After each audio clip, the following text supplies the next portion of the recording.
nouvelle littérature. Mais avant cette dispersion, cette diaspora, Oui. pourrait-on dire, où situe-t-on maintenant cette population? La question est très controversée.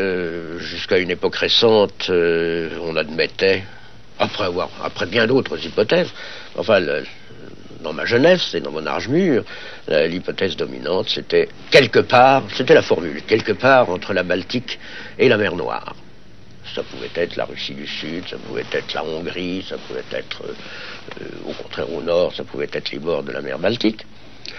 Et puis, les fouilles très considérables que les savants soviétiques ont faites au Caucase, au Turkestan, etc., semblent indiquer qu'une civilisation importante, peut-être la civilisation indo-européenne, serait à situer du côté de la mer d'Aral. Si bien que les plus grands voyageurs n'auraient pas été, comme on l'avait pensé d'abord, les Indiens, mais ce seraient plutôt les Européens. Mais de cette civilisation indo-européenne, on ne peut évidemment pas faire un portrait robot, si je puis dire. Mais il ne s'agissait pas d'une communauté de race. On ne sait pas. Certainement, à leur point d'arrivée, on ne peut pas parler de communauté de race. Oui.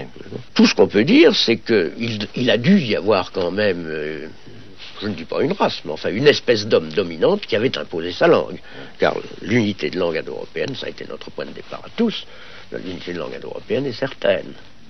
Et une unité qu'on peut préciser dans un grand détail.